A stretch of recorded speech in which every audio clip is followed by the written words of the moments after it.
బట్టల మరకలు పూర్తిగా వదిలించే ప్లాంట్ బేస్డ్ డిటర్జెంట్ లిక్విడ్ ఎలిమ్ డిటర్జెంట్ లిక్విడ్. నాకొద్దు.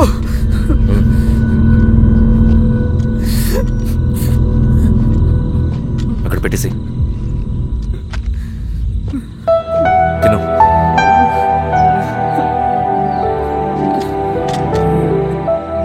తినకపోతే చస్తావు. నేను చచ్చిపోయినా బాగుండేదన్నా. చేతకానడు పిరుకోడు మాత్రమే ఏడుస్తూ కూర్చుంటాడు. నువ్వు ఏడుస్తూ పిరుకోడని ప్రూవ్ చేయొద్దు. జరిగే యుద్ధాన్ని ఆపేసి అడవి మధ్యలో భౌతికత చెప్పడానికి నేను కృష్ణుడు కాదు, నువ్వు అర్జునుడివి కాదు. మన విప్లవకారులం రవి. మనకి డ్యూటీస్ తప్ప ఎమోషన్స్ ఉండకూడదు. ఈ చేతులు అయ్యా నాకు అన్యాయం జరిగింది అని చెప్పి ఏడ్చే వాళ్ళ కన్నీళ్ళు తుడడానికి, మనకి మనం ఓదార్చుకోవడం కోసం కాదు. ఎన్నిసార్లు గాయపడినా సైనికుడు వెళ్లాల్సింది యుద్ధానికి. సిద్ధంగా ఉండు.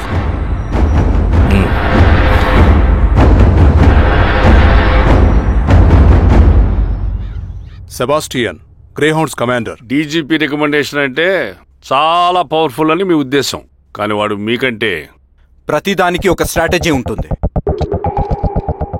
పావురం కోసం వల వేయాలి, చేపల కోసం గాలం వేయాలి. సింగన్న కోసం నా దగ్గర ఒక స్ట్రాటజీ ఉంది. విని విని విసిగిపోయాను. రిజల్ట్స్ చూపించి మాట్లాడండి. సార్,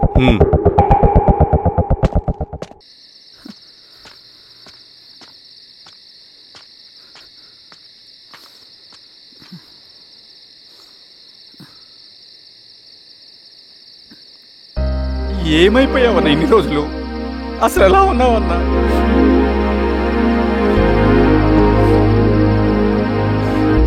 కాఫీ ఇస్తావా? తెస్తాను.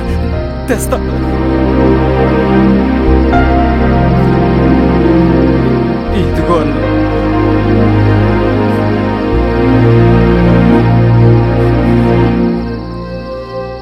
అన్నా, శిరీష గారు నీకేమనేది ఇచ్చారన్నా. శిరీష నా కోసం ఇక్కడికి వచ్చిందా? అవునన్నా, చనిపోయే ముందు ఇక్కడికి వచ్చారన్నా. దేవత లాంటి మనిషి అనవసరంగా చంపేశారన్నా.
పేషెంట్ లేచాడు.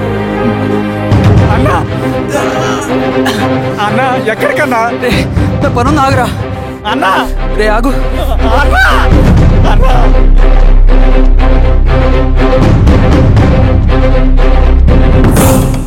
నక్సల్ నాయకుడు సింగన్న లొంగుబాటు ఎంతో కాలంగా శ్రీరామగిరి చుట్టుపక్కల పోలీసులని తీవ్ర ఆందోళనకు గురి చేసిన ప్రజా ప్రతిఘటన దళ నాయకుడు సింగన్న నేడు గ్రేహౌండ్ పోలీసుల సమక్షంలో జనజీవన స్రవంతిలో కలిసిపోయాడు. తన తదుపరి కార్యాచరణ త్వరలో వెల్లడిస్తానని సింగన్న చెప్పారు. సింగన్న సుదీర్ఘ పోరాటం నుంచి అకస్మాత్తుగా జనజీవన స్రవంతిలో కలవడానికి కారణం ఇంకా తెలియాల్సి. స్ట్రాటజీ గురించి చెబుతుంటే నేను ఏమో అనుకున్నా. 100 గొడ్లను తిన్న రాబందు గాలివానకే సచ్చిందంట. ఆ గాలివాన పేరేంటి తెలుసా? సబాషియన్, సూపర్ సబాషియన్. ఒక్క సుక్క మనోళ్ళ రక్తం చెందకుండా నువ్వు అంత పెద్ద నక్సలైట్ ని పట్టుకున్నావంటే బా, నీ స్ట్రాటజీ మామూలు కాదబ్బా. నాకు ఇచ్చిన కమిట్మెంట్ మాత్రం మర్చిపోద్దు సార్.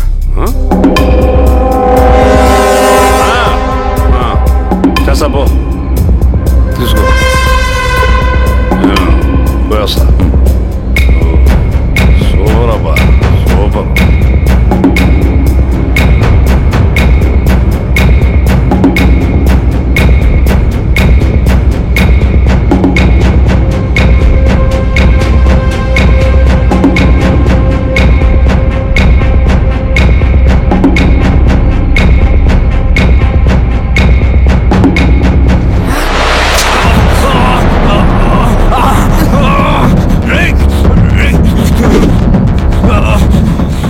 నువ్వు అన్నెక్కడ?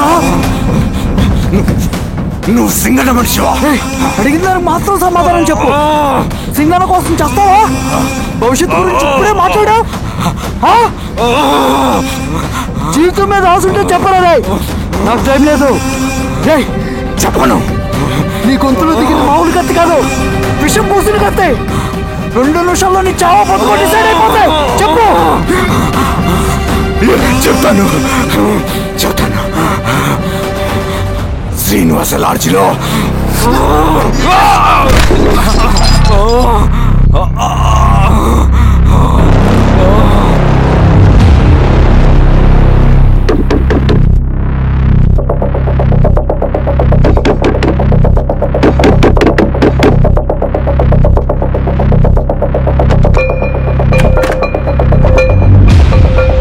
నువ్వేంటి ఇక్కడ? సర్లే లోపల.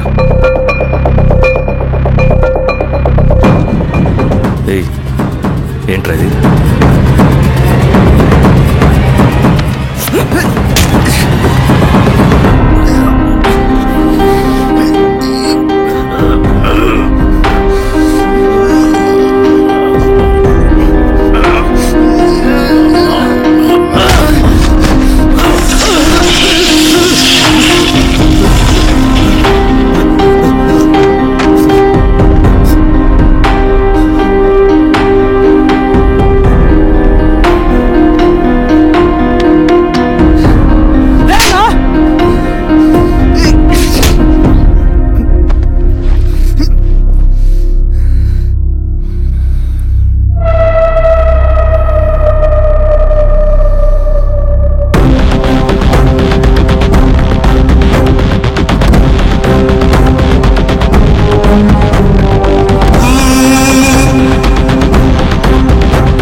రవి, ఏమైందిరా?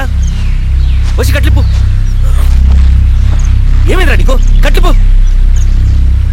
రే, ఆ పోలీసుకు లొంగిపోవటం, ప్రెస్ మీట్లు మాట్లాడటం అంతా నిజానుకుంటున్నావా? రే, అవంతా ఒక స్ట్రాటజీరా. యుద్ధంలో శత్రుబలు పెరిగినప్పుడు మనం మొండిగా ఎదురెళ్ళకూడదు, లొంగిపోయినట్టు నటించాలి. అది నిజంగా లొంగిపోవడం కాదురా, శత్రువుని ఏమార్చడం. నేను అదేరా చేశాను. అది నిజం అనుకోకు. ముందు కట్టిలిపురావి. విప్లవంలో నష్టం అన్ని వైపు నుంచి వస్తుంది. నువ్వు నేను ఇంకా మిగిలి ఉన్నాం కదా, ఇంకొక దళాన్ని నిర్మితాం, విప్లవాన్ని కొనసాగిద్దాం. ముందు కట్లిపురా. ఏంట్రా నువ్వు మాట్లాడిన ప్రతిసారి నాకు చప్పట్లు కొట్టాలనిపిస్తుంది అన్న. నువ్వు చెప్పేది నమ్మాలనిపిస్తుంది. ఇప్పుడు కూడా నమ్మేవాడిని, కానీ ఇది ఆపుతుంది. మతం మత్తుమందు లాంటిదన్నాడు కార్ల్ మార్క్స్. కానీ అంతకన్నా పెద్ద మత్తుమందు కమ్యూనిజం. ఆ కమ్యూనిజం మత్తులో నుండి నిన్ను బయటకు తీసుకురావడానికి బలమైన సాక్ష్యం కావాలని నాకు అర్థమైంది. ఎలక్షన్ నుంచి విత్డ్రా అయ్యాక నేను నా ఫ్రెండ్ స్వప్న వాళ్ళ ఇంటికి వెళ్ళాను. రే, అర్జెంట్గా 25 లక్షలు కావాలరా. Thank you.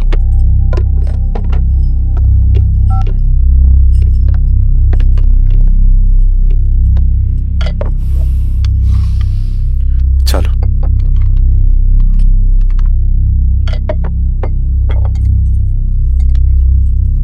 చాలు. చలో అని చెప్పాను కదా, అర్థం కాదే? ఏవండి ఏవండి, ఏమైంది స్వప్న? నేను గమనిస్తూనే ఉన్నాను, మీరు ప్రశాంతంగా లేరు. శిరీష, ఆయన బిజినెస్ చాలా ఇబ్బందిగా మారింది. బయట అప్పు తెచ్చి మరీ ఇన్వెస్ట్ చేశారు. వర్క్స్ అన్ని సగంలో ఆగిపోయాయి. కాంట్రాక్టర్స్ కి బాగానే మిగులుతాయి కదా. ఆయన ఏదీ క్లియర్ గా చెప్పరు. నేను మాట్లాడినా డబ్బులైతే నేను హెల్ప్ చేస్తాను.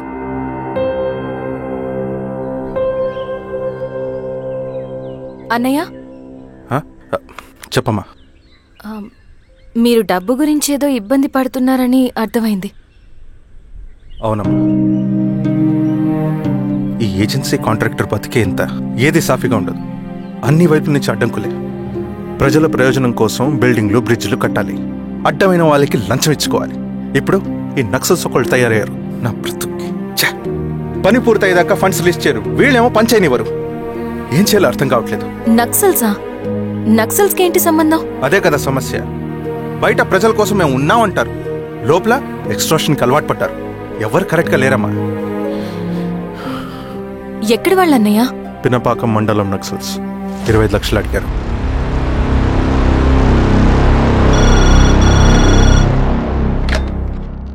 హలో ధర్మ, ఆ సింగన్న దళం గురించి నీకు ముఖ్యమైన విషయం చెప్పాలి. సరే, ఓకే, బాయ్. నీతో పర్సనల్ గా మాట్లాడాలి. బయటకెళ్ళు. చెప్పు. అన్నయ్య చనిపోయిన తర్వాత ఎలక్షన్స్ లో పోటీ చేసిన నన్ను సింగన్న దళం కిడ్నాప్ చేశారు. కానీ అక్కడ ఒక వ్యక్తిని చూశాను. ఆ వ్యక్తిని అన్నయ్య చనిపోయే ముందు తన దగ్గర డబ్బులు తీసుకోవడం గమనించాను. ఆ క్షణమే సింగన్న దళంపై నాకు అనుమానం వచ్చింది. I'll take care.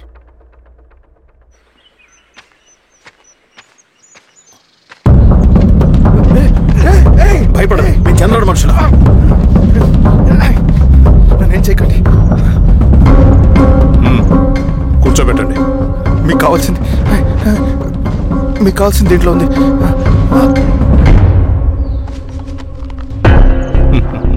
కాంట్రాక్టర్ డబ్బులు కదా, కొత్తగా ఉంది.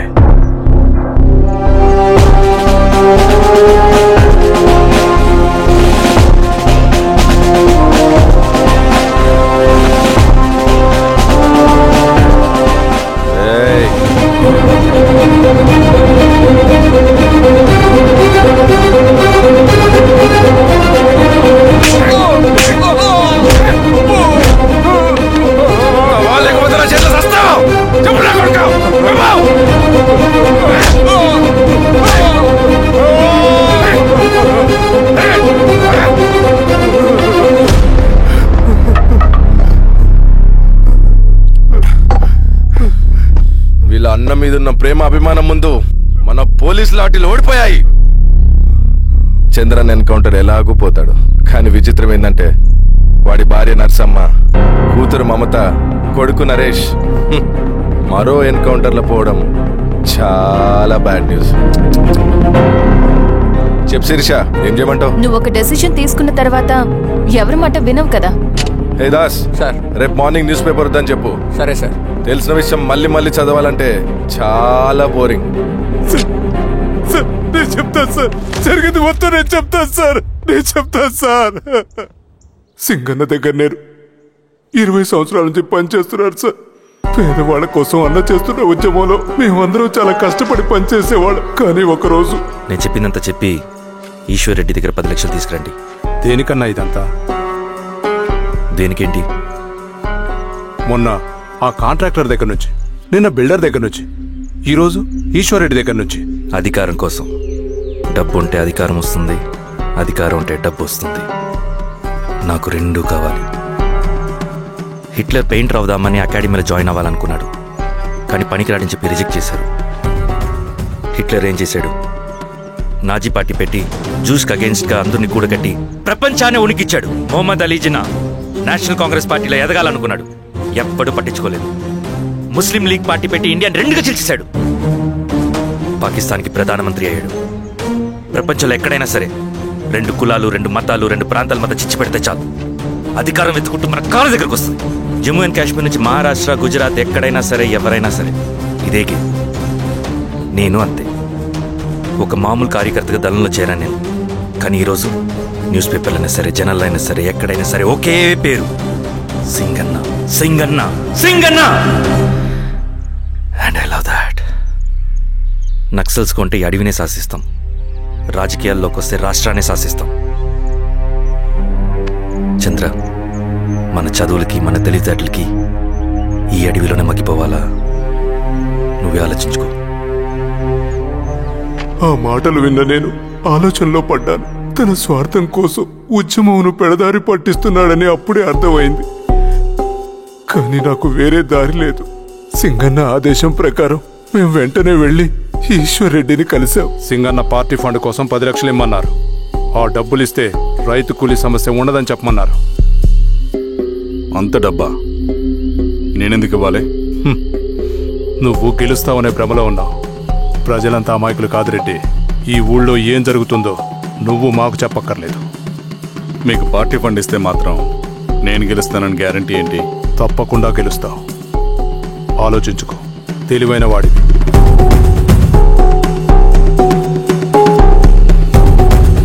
సరే.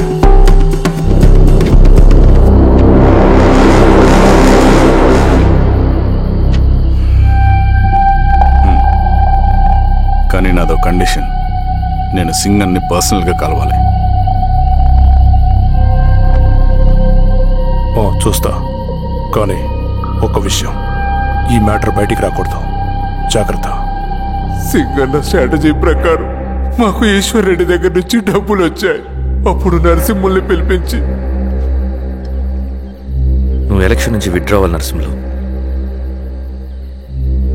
విత్డ్రానా? 30 సంవత్సరాల తర్వాత వచ్చిన అవకాశం అన్నా ఇది. గెలిచే ఎన్నికల్లోంచి తప్పుకోమంటారేంటి? ఎందుకన్నా? నిన్ను ఈ ఎలక్షన్లో నిలబెట్టింది కమిటీయే, విత్డ్రా చేయమనేది కమిటీయే. సెంట్రల్ కమిటీ ఏం డిసైడ్ చేసినా అది మనం ఫాలో అవ్వాలి.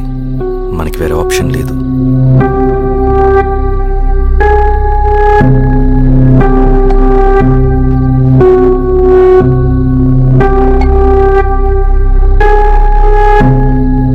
నన్ను నమ్ముకుని చాలా మంది ఉన్నారన్న. మీరు వద్దన్నా సరే నేను ఇండిపెండెంట్గా పోటీ చేస్తా. నీ పట్టుదల నాకు అర్థమైంది నరసింహులు. సెంట్రల్ కమిటీతో మరొకసారి నేను మాట్లాడతాను. కొంచెం ఇచ్చి తొందరపడద్దు. లాల్ సలాం. లాల్ సలాం. తన మాటకి ఎదురు చెప్పిన నరసింహుల్ని క్రూరంగా హత్య చేయించి ఆ హత్యను ఈశ్వర్ రెడ్డి చేయించాడని అందరినీ నమ్మించి ఆ తర్వాత ఈశ్వర్ రెడ్డిని కూడా. ఏంటి ఈశ్వర్ రెడ్డి గారు, కలుద్దామనుకున్నాం కానీ ఇలా కలుస్తామనుకోలేదు. ఏంటంత కోపం? ప్రజానాయకుడు నరసింహులు చంపినందుకు నీకు మరణదండనే. ఇంతకీ నన్ను ఎందుకు కలుద్దామనుకున్నావు? నరసింహ చావుకి నాకు ఏ సంబంధం లేదు. నిన్ను కలిసి ఊరు సమస్యలు, ప్రజా సమస్యలు పరిష్కరించు. అడవికి సింహం రాజు, అడివైనా ఊరైనా ఈ సింగన్నే రాజు.